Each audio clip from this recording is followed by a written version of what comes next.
Усім прывітанне, гэта стартапніца. Як заўжды, мы размаўляем пра сусвет высокіх тэхналогій у Беларусі і ўсё часцей за яе межамі. Сітуацыя такая.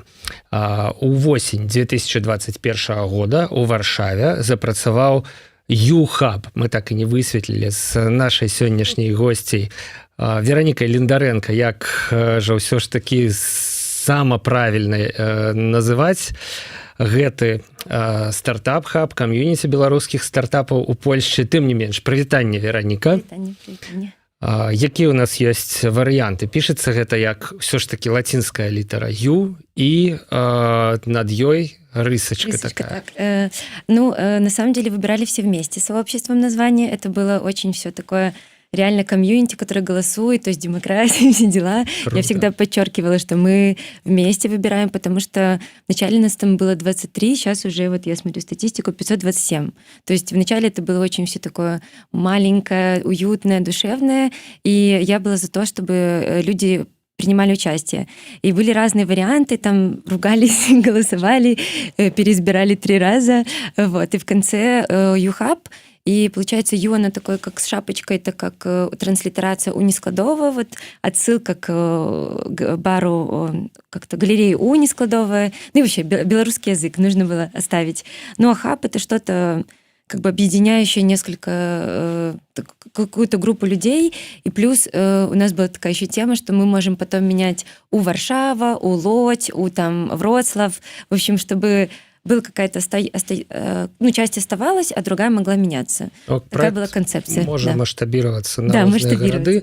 Но мне здаецца, што увогуле вот уні складовая як літара, але у кірлічным такім напісанні гэта нармальны такі беларускі бренд. Ну да. Ёсць помнік нават гэтай літары, ні ў кого больш такой літары няма.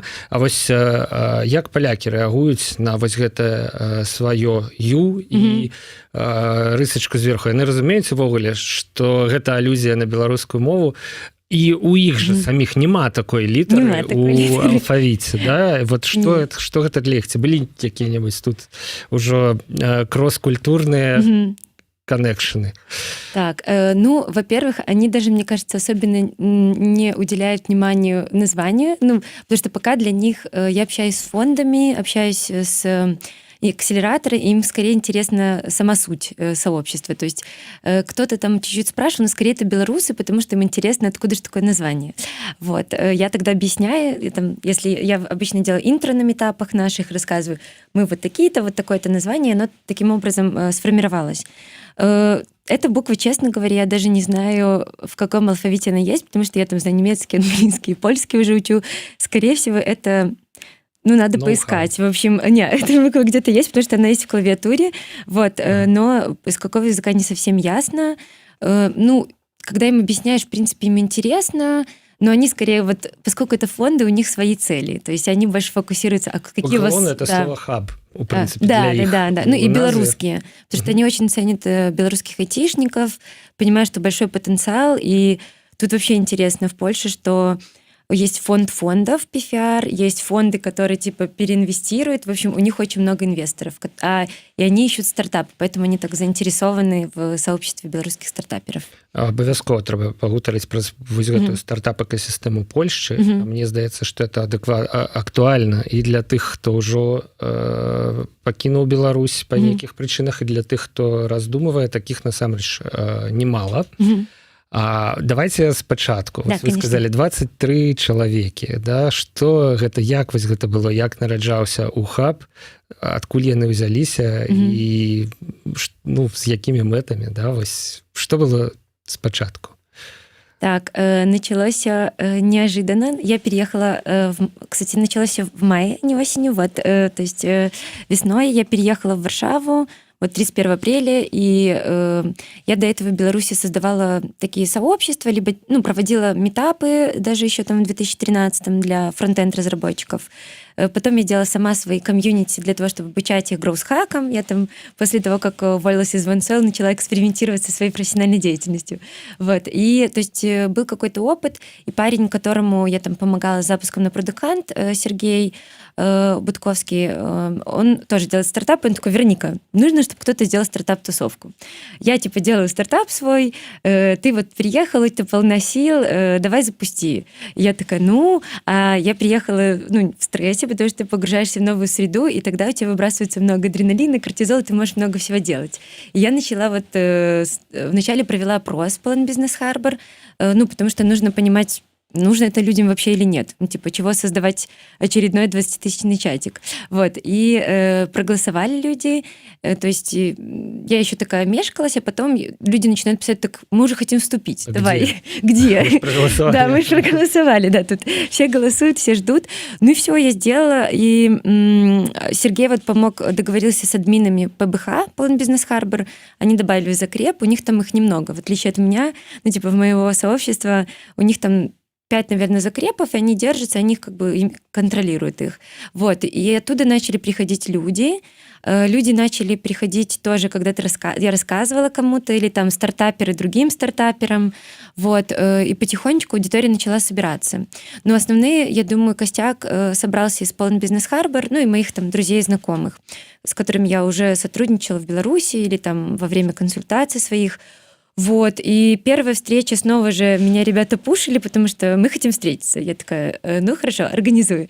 И она была такая очень дружная, я бы сказала, даже немножко семейная. Мы встретились, там человек было где-то 10-15, потому что кто-то приходил, кто-то уходил. И мы общались и питчили друг другу свои стартапы, это была классная часть. И классная часть, когда разбирались, кто чем занимается, как мы можем быть друг другу полезны. И уже начало формироваться сообщество, потому что я уже начала понимать свою аудиторию, потому что они проговорили там потребности, а я как маркетолог, я сразу бью на сегменты, смотрю, кто куда, кому что нужно, и люди добавлялись, то есть можно было опросы проводить, в общем, развивать продукт. И так мы начали расти. После второй такой встречи просто без темы, неожиданно, неожиданно, она планировалась, но она была без целей, поняла, что нужно проводить уже митапы, то есть чтобы была какая-то цель, люди понимали, куда они, зачем идут, потому что это бизнесмены, и им нужно понимать, куда они тратят свое время. Вот. И просто так пойти попить пивка с іншими бизнесменами, это они уже хотят, не такая привабная мэта, як ідзем нешта вывучыць, нейкія сувязі завесці и так далее. Да. То есть, да, есть много людей, которые хотят потусить, пообщаться, но я думаю, что это люди-тусовщики, я даже проводила опрос. То есть из интересного то, что бизнесменам как раз-таки, которые переезжают, им очень важно установить связи, чтобы бизнес свой открыть. И они хотят в такие клубы попадать, просто им нужно общаться, обмениваться опытом. А стартаперы, им нужно и знания, и знакомства полезные. Поэтому я решила для них предлагать и какую-то экспертизу от разных специалистов, профессионалов, и в конце нетворкинг обязательно. Потому что кофаундеры часто люди, которые не обладают экспертизой в какой-то одной сфере, то есть раньше кто-то был маркетологом, стал кофаундером. Тебе нужно добирать бизнес, например, и дизайн, разработку. И поэтому всем постоянно нужно обучаться, и это очень динамичные, гибкие ребята, которые готовы учить что-то новое. Поэтому это как раз-таки, я считаю, подходящий вариант для них. И вроде работает. То есть собирала фидбэки, людям нравится, через этот тайп-формы. Там 4 с чем-то средний балл. 4,7. Так что я опираюсь на цифры всегда. 580, да, можа нават крыху больш, гэта насамрэч вельмі вялікая лічба. І я ўжо складана сабе уяўляю, як можна арганізоўваць такую колькасць людзей. Але з іншага боку, у нас ёсць тут у Варшаве чатик тых, хто гуляе ў футбол, там больш за 100 чалавек, а на гульні звычайна прыходзяць па 14-15. Які ў вас адсотак актыўных, людзей, якія ўдзельнічаюць у хабе? Які адсотак тых, хто дадаўся, я не ведаю, зам'юціў, і там немаведама дзеля чаго працягвае лічыцца. Ну да, такое есть. Я могу сказать, допустим, приходит на мероприятие обычно 50-60 человек. Во-первых, там есть ограничения по месту, но я думаю, что это просто конверсия такая, потому что и это было, когда было в чатике 300 с чем-то, то есть сейчас больше добавилось, но не было возможности провести мероприятие, вот, потому что какие-то свои были вопросы. Так, посчитаем, 60, допустим, раньше это было Нормально, 300, это от 340, ну, то есть, в принципе... 20%. Да. Теперь это 10, але... Ну вот посмотрим, буду проводить мероприятие, гляну, сколько людей придет. Но всегда есть ограничения по пространству. Это Варшава, тут типа ковид, или там это какой-то коворкинг, где есть ограничения из-за того, что просто он небольшой. То есть, может быть, если бы это была конференция, там, которая готовила несколько месяцев, и там было очень классное, уникальное торговое предложение, то пришло бы больше людей. Когда митап, то я его там объявляю за 2-3 недели, ну, идеально за месяц, и, может быть, люди, у них планы такие далекие. Ну, короче, в принципе, процент нормальный, но я понимаю, что много тех, кто добавился, и мьютит, как вы сказали, да. И я даже общалась с некоторыми ребятами, вот был там человек, который хотел помогать, он такой из бизнеса, и он такой говорит, я пришел, я вот не знаю, как себя вести в этом сообществе. И я уже тогда начала задумываться, что, наверное, нужно что-то менять, вот, потому что некоторым людям некомфортно, поэтому пока немножко посегментировала чат. Есть чат у Jobs, люди там про работу пишут, потому что они пишут про нее и так.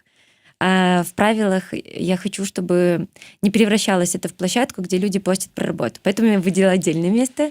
И плюс off-topic я создала, потому что людям иногда хочется просто поговорить, там, обсудить какую-нибудь легализацию. И как бы все-таки это про инновационный бизнес сообщество. То есть я за то, чтобы там обсуждались какие-то там, не знаю, бизнес-метрики, люди спрашивали там что-то про инвесторов, но тоже снова же превращать это в бла-бла-бла, люди тогда не будут видеть ценность. Поэтому есть off-topic.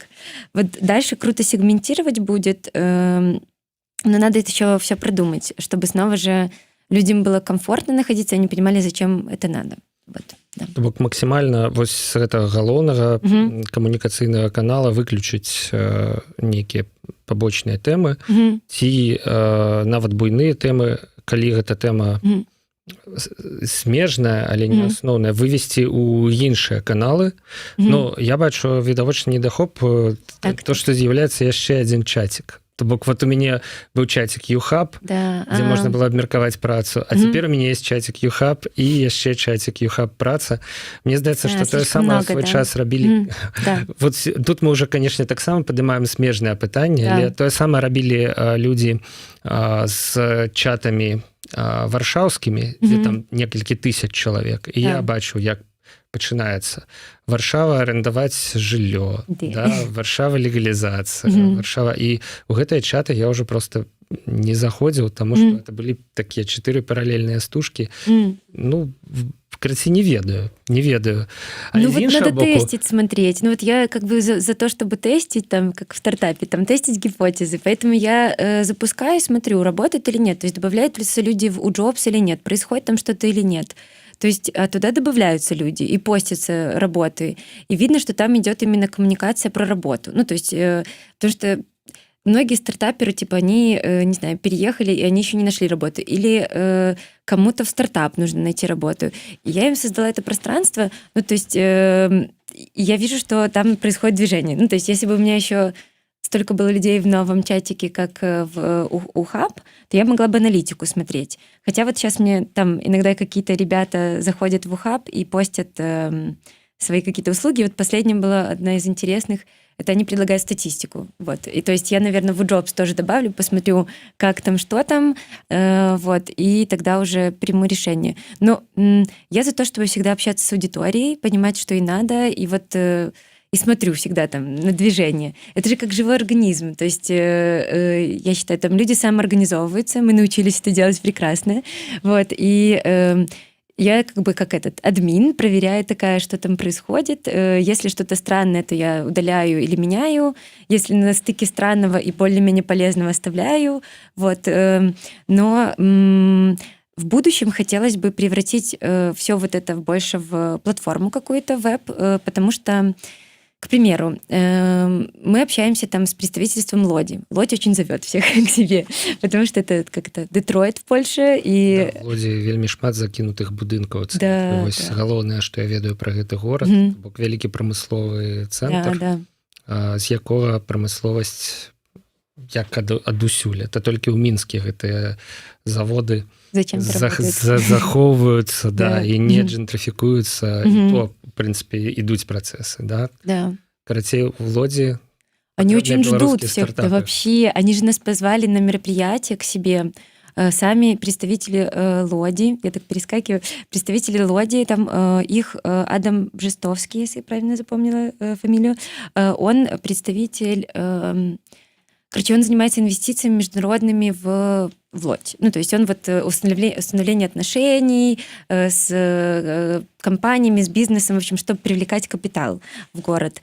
И они нас позвали в Лодь на 2 дня, организовали программу. И это, ну, с их стороны просто такая пиар-программа, чтобы мы потом рассказали ребятам, ну, там, белорусам о том, что какие там есть возможности. Я вот на эту тему хочу доделать статью, мы сейчас пишем с коллегой, и вот, чтобы ребята узнали, может быть, кому-то интересно. Вот. Но основной их УТП — это про низкие цены на квартиры. Вот, да. Ну, это, конечно, УТП, но я сказала, ребят, это не совсем УТП, это вы демпингуете. Вот. Ну, как бы кому-то этот вариант подходит. Вот, я забыла, от чего я ушла, и как я пришла к Лоді.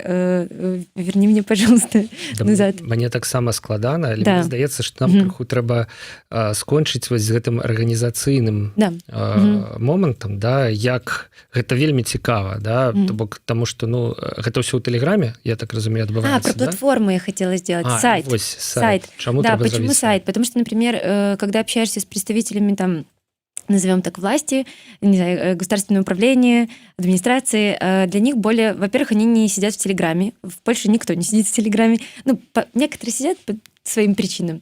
Вот. И, то есть, им непонятно, что происходит. Они все в Фейсбуке ищут. В Фейсбуке мы, ну, не очень активны, просто потому что я считаю, что в Беларуси Телеграм — это один из самых популярных каналов коммуникации. И все привыкли просто через Телеграм новости читать, там, общаться, чатики делать. Вот, и им не до конца понятно, что это. Поэтому если сделать сайт там на английском, можно на польский перевести, для нас ставить на русском, то можно уже как говорить о чем-то, то есть опираться на что-то. И мне бы хотелось в сайт перенести коммуникацию, то есть форум, чтобы там ветки были, потому что сейчас начинается общение, пам-пам-пам, типа потом одно за другое оно теряется, а ветки все-таки будут сохраняться. Ну и плюс какой-то блог был с информацией, чтобы она не терялась. Потому что все теряется в чате, это неудобно. Я понимаю недостатки телеграм-чата, и хочется все это улучшить, потому что так будет удобнее там и мне для коммуникации, например, я имею в виду с кем-то, кто может там потенциально как-то партнериться с нами, либо и для ребят, потому что теряются ветки. Вот. Поэтому, ну, я понимаю, что Telegram — это как это MVP, скажем так, это первый такой прототип, я это осознаю в процессе, но потом хотелось бы немножечко все поменять, это все сохранится, но поменять, потому что для удобства использования сообщества, и плюс я хочу его превратить больше в информационный портал с возможностью общаться. Вот. Общение там в форуме и там чуть-чуть в чатике останется. Как-то так вижу. Это я так сильно планировала. Вы, Вероніка, весь час распавядаеце пра YouHub як пра прадукт. То бок гэта з аднаго боку кам'юніці беларускіх стартапаў. Да. Гэта, дарэчы, паўтараю на ўсякі выпадак для тых, хто, магчыма, долучыўся да нашага стрыму вось цяпер. Да, а з іншага боку, відавочна, што для вас гэта, у прынцыпе, і ёсць стартап. Бок вось гэтая тэрміналогія, MVP, напрыклад, да? То бок першы прадукт — гэта чат у Тэлеграме, там далей развіццё, сайт, далей маштабаванне, да, Лодзь, Варшава, Вроцлаў і гэтак далей. Круто. Яшчэ хочу нагадаць ці сказаць тым, хто далучыўся недавно, што гэта стрым, можна задаваць пытанні, і мы гэтыя пытанні будзем бачыць і будзем на іх адказваць, калі яны, канешне, будуць па тэме. Пытанне такое: хто вось гэтыя людзі, якія цяпер удзельнічаюць у працы хаба 500 чалавек. Я вядома разумею, што складана нейкую такую дакладную карціну даць, але гэта фаундары, гэта прафесіяналы з нейкімі спецыялізацыямі, гэта увогуле не стартаперы, але людзі, там распрацоўшчыкі, не ведаю, якія хацелі б запачаткаваць стартап. Хто гэтыя людзі? Так, хороший вопрос, на него есть ответ. Проводила опрос, потому что нужно было понять аудиторию мне, чтобы понять, что я могу предложить, какую ценность. Вот. И провела опрос. Было 154 голоса, то есть выборка неплохая, можно уже на основе нее какие-то выводы делать.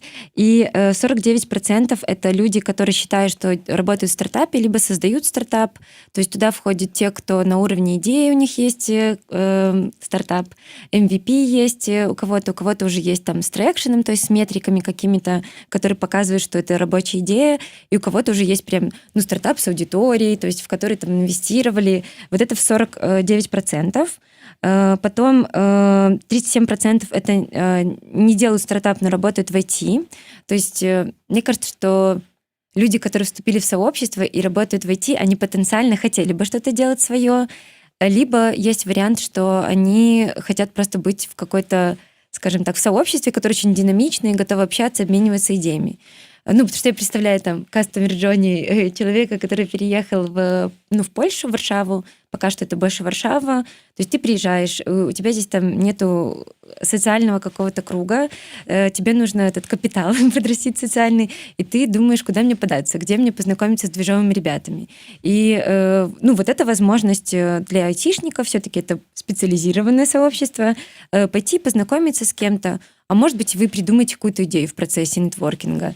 То есть это все-таки, я считаю, айтишники, которые на грани, они такие еще не знают до конца, чего хотят, но им хочется примкнуть к тому... Модные темы стартапов. Да. Есть еще люди, 10%, у которых бизнес, но не технологический, и я с такими людьми общалась, они немножко не понимают смысл мероприятия, когда приходят. Вот они прям, конкретно говорят, они прямые, конкретные такие люди. И они, видно, задают вопросы, им скорее хочется в бизнес-клуб присоединиться, либо им хочется узнать что-то про легализационные вопросы. То есть у них как бы другие немножко приоритеты, но им тоже интересно побыть, посмотреть, что происходит. И есть у меня еще 4% тусовщики, я называю. То есть люди, которые не в IT, не в стартапе, не бизнес, а просто им хочется потусоваться. Они пока не знают, где, как. Вот. Калі я дадамся, напрыклад, у гэты чат, да. Я вот не там, не сям, але з цікавымі беларусамі пабыць в адным чаце, паглядзець, чым яны ўвогуле там займаюцца і пра што размаўляюць. Я бы сказала больше, наверное, коммуникации не в чате. Может, я слишком там много правил строила. Я не знаю, мне кажется, это надо контроль снизить. Но на встречах явно люди в конце очень хотят общаться, и им это нравится, и они хотят продолжения там банкета куда-нибудь пойти. Но поскольку я там делаю ивент, я уже так говорю, ребята, вы можете сами потусоваться, уже как бы у Вероники энергия закончилась. Но понимаю, что в будущем нужно предусматривать какие-то там места для встречи, потому что, как говорится, люди там приехали, много сидят дома, айтишники, потому что офисов там... многие айтишники работают как ИП в Польше, на белорусские компании, да даже на польские, там, американские. И много ребят сидит дома, им хочется выбираться, общаться. Вот, я это слышала и сама понимаю, поэтому нетворкинг очень важен для людей. Там они прям раскрываются, как бутончики роз. Вероніка, вось пытаюцца пра тое, хаб накіраваны цалкам на працу ў Польшчы, ці там таксама распрацоўваюцца праекты, якія б у будучыні маглі працаваць у Беларусі. Мне здаецца, што адзін з галоўных прынцыпаў стартапа это маштабаванне, то бок магчымасць працаваць, перакінуцца на іншы рынок, калі гэта выгадна для развіцця. Але я б гэта пытанне трансфармаваў так. Вось як тут у Польшы са стартапамі, наколькі яны пранікаюць у паўсядзённае жыццё, што ўяўляе сябе польскі рынок, стартап-экасістэма. Пакуль вы думаеце, на першы погляд, канешне, Польшча гэта нашмат больш магчымасцю, чым Беларусь. Просто таму, што ў Беларусі жыве 9,3 мільёна, у Польшы 37, там 38 мільёнаў, і просто за кошт таго, што этот рынок фізічна большы, ёсць больш магчымасцяў. З іншага боку, тут могуць быць абсалютна нейкія падводныя камені, можа, все ўжо занята і распрацавана, я не ведаю. Што вы можаце сказаць? Так, я буду опираться наводы на то, что я польскага рынку. знаю. Да, благодаря вот снова же проведению мероприятий, общению с фондами, мы познакомились тут с Викторией Манско, которая работала в Smoke Ventures. Сейчас она делает свой стартап. Там, где в стартап-тусовке либо ты там в фонде, либо в стартапе, либо в IT, как бы ты между ними переходишь. В общем, тут такая штука, что на самом деле, так, если брать польские стартапы, из тех, которые я знаю, они направлены на польский рынок. Например, есть стартап Tutla. Это обучение английскому языку от польских репетиторов, либо native спикеров. И им достаточно польского рынка, потому что, во-первых, у Польши выше вообще средний уровень заработной платы, и люди готовы покупать там подписку, и это большая действительно аудитория, на которой можно зарабатывать, и не обязательно, как у нас в Беларуси, там начинают делать приложения, сразу на рынок US идут, типа Соединенных Штатов, потому что там деньги, и, в Беларуси тяжело масштабироваться, я имею в виду даже там заработать денег. Вот. Но здесь я вот проходила акселерационную программу при Гугле, при поддержке Гугла. Я общалась с менторами, и они там, допустим, рекомендовали, можете начинать в Польше, то есть вам может хватить рынка и там денег польских, так сказать, жителей, а потом, если у вас получится в Польше протестить свою идею, то вы можете выходить там на Америку. То есть у них не такой подход, как в Беларуси. Сразу US, типа не тратьте время на русскоязычный там сегмент, идите в Соединенные Штаты, потому что там все деньги. Здесь можно в Польше просто развернуться. И вот тут тому пример. И другие проекты, в принципе. Что наконт рынка Еўросаюза, напрыклад? Ці пад Амерыкай маецца на ўвазе калектыўны захад, да? А нет, под Америкой обычно... Маецца ўсё ж таки силиконовая, да. Кремниевая долина, так? Во-первых, типа, как это правильно сказать? В общем, Америка, она уже давно подготовлена к подписочной модели, например, и плюс в Америке все-таки более... ладно, в Европе тоже много где высокий уровень жизни, просто это английский язык. Например, проще... все учили в школе английский, большинство учили в университете, и все поддерживают английский язык. То есть выходить куда-то на рынок... Допустим, возьмем Францию, то есть тебе нужен уже специалист со знанием французского, который разбирается во французском рынке и все такое. Когда ты входишь на рынок Америки, ты одновременно можешь запуститься в Канаде, еще тестить на Канаде, Австралия и Новая Зеландия. То есть у тебя рынок большой, англоязычный, ты можешь найти в Беларуси специалиста, который знает английский, и, в принципе, мне кажется, мы все знакомы более-менее с американской культурой, нам проще понять, кто наш ЦА. Вот. Я разумею, потому что тут есть Нямецчына с заможными людьми, але з нямецкай мовай. Францыя добры рынок, плацежаздольны, але з французскай мовай. І далей, і гэтак далей, і гэтак далей. Іспанія, Італія, паўсюль. Можно потом расширяться. То есть мы, например... Так, наверное, еще скажу про почему Америка. Я думаю, что это тоже страна... не тоже, это страна иммигрантов, то есть там люди как-то более понятные, они более динамичные, и они лучше реагируют на какие-то изменения. Вообще, мне кажется, Америка такая, не про успех-успех, типа что-то попробовать, изучить.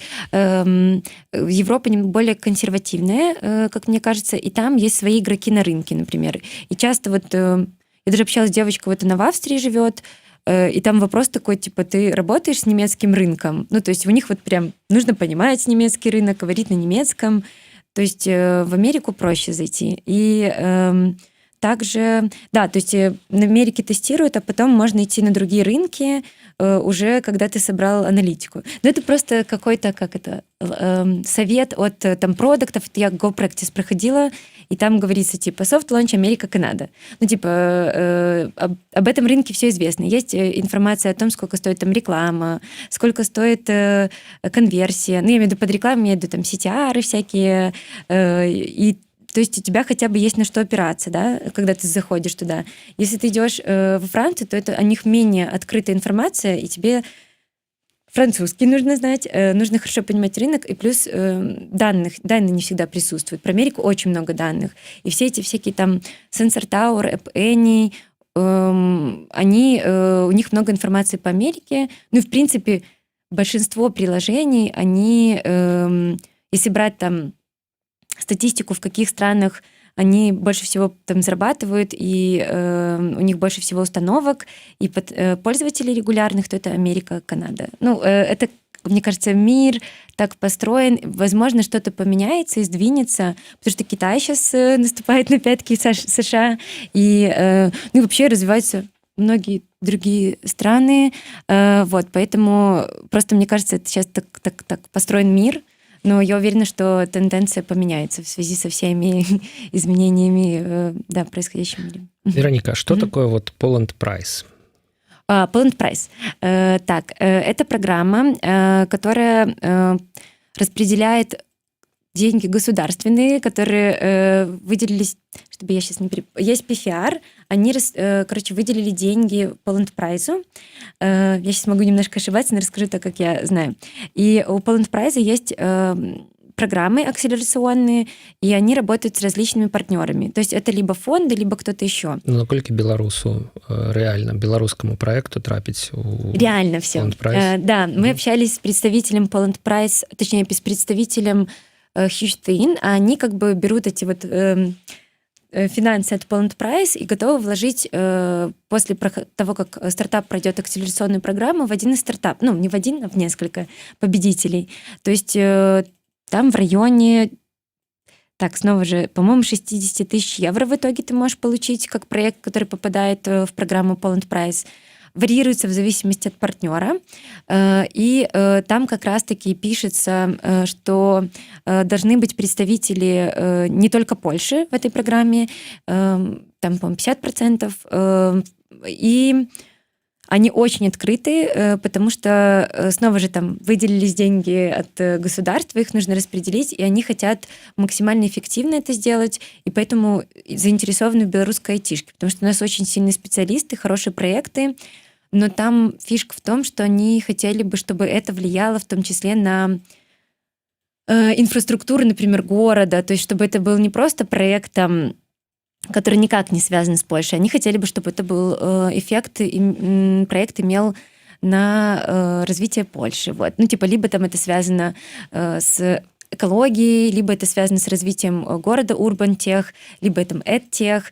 В общем, они будут все равно немножко гнуть свою линию. Ну, бок ёсць такія тэмы, у якіх яны лепш бы хацелі, каб працавалі людзі. Але яны зацікаўленыя ў беларускіх праектах, то бок просто таму, што яны ўвогуле зацікаўленыя ў праектах, я так разумею. Ну да, им нужно куда-то вложить инвестиции свои для того, чтобы там... Дзяржава вылучыла кучу денег, як кажуць.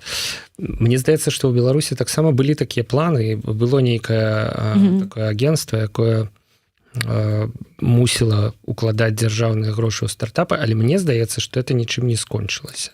Да, там было, ні ва што так і не уклалі за там 2,5 гады ці нешта такое.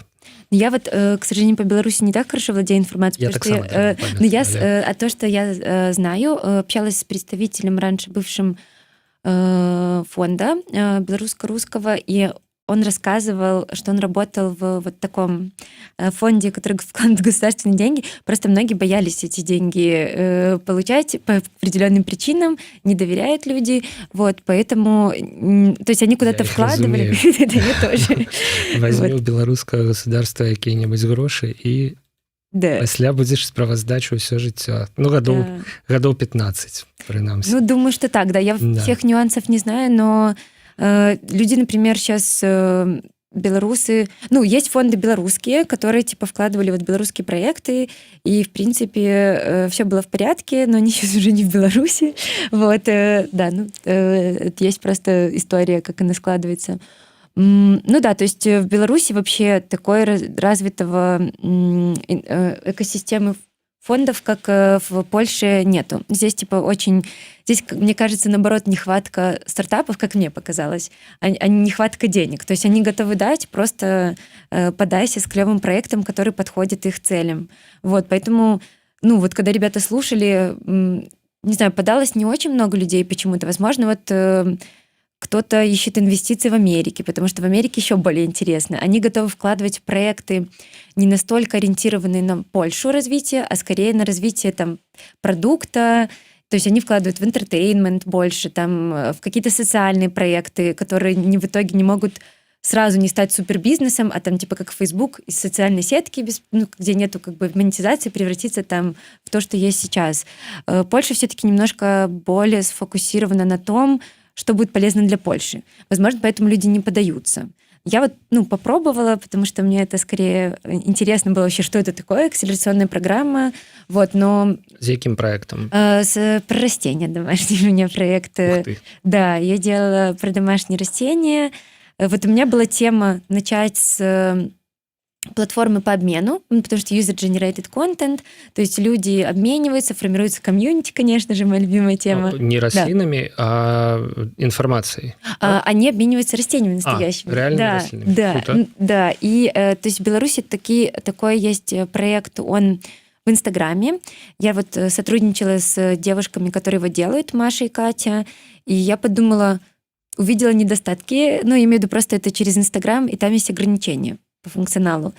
И плюс я увидела это как возможность растить сообщество внутри приложения, и чтобы перешагнуть к тому, что я планировала делать, там это идентификация болезней растений, или же, может быть, у меня разные были версии, там, развитие роудмапа или идентификация самого растения, как Blossom, Picture This. Вот. Нужно было как бы накопить капитал, я имею в виду человеческий, который доверяет бренду, потом постепенно добавлять функциональности, и уже потом там, когда получишь инвестиции, можно уже ML развивать, потому что машин learning — это очень дорого. Это Data Science команда, это сервера, это все это, к этому нужно прийти. Вот то, что, в OneSoil был Data Science, и я понимала, что большая часть бюджета идет на машин learning. Вот. Поэтому я так думала начать сообщество, развивать его в приложение, где вот будет фид какой-то, будет снова же там комьюнити какой-то, уже имею в виду как вот тоже как категория. Но забраковали идеи здесь в акселераторе. Цікаво. Да, потому что они сказали... я говорю, они ориентируются на бизнес. То есть им вот эта вот типа социальная составляющая, которая потенциально когда-то превратится в бизнес, неинтересно. Это как я поняла, потому что все такие направляли там к тому, что кто будет платить, какие боли, за которые будут платить. Вот. Да, то есть социальные проекты, у них, наверное, это другая программа, это гранты. Это не стартапы. Да. Вероніка, насамрэч вельмі цікава, але сканчаецца час нашай праграмы просто арганічна. Вось гэты чалавек тут збоку, ён просто намякае нам, каб мы ўжо завяршаліся. І насамрэч я б, канешне, больш пагутарыў пра вось гэты ваш праект пра расліны, бо негатыўны досвед — это самае каштоўнае ўвогуле. Это нашмат больш каштоўны, чым пазітыўны. Але так атрымалася, што сёння мы больш размаўлялі пра ваш пазітыўны досвед, пра YouHub, пра камьюніці беларускіх стартапаў у Польшчы, высветлілі пра яго шмат цікавага, пра тое, як яно ўвогуле функцыянуе, пра механіку тэлеграм-чатаў. Мне здаецца, што гэта цяпер вельмі важна і вельмі карысна. Разбіць чат на правільныя групы, выключыць флут, запачаткаваць кантроль, аслабіць кантроль, калі ён вельмі ўжо перашкаджае людзям камунікаваць і гэтак далей, і гэтак далей. Зычу YouHub'у удачы. Думаю, што ўсе, хто глядзеў праграму, зразумелі, што ў Польшчы ёсць цяпер не толькі рынок, дзяржаўнае фінансаванне, недзяржаўнае фінансаванне, пэўныя умовы, але і пэўныя перспектывы, але і камьюніці беларускіх стартапераў, у якое можна ўліцца, нават калі ты, в прынцыпе, не стартапер. Але все ж таки падумайце перад тым, каб гэта рабіць, калі вы не стартапер. Вероніка Ліндарэнка была ў стрыме Еўрарадыё. Дзякуй вялікі. Дзякуй вам. Павел Свярдлоў працаваў пры мікрафоне. Праз тыдзень пачуемся ў стартапніцы.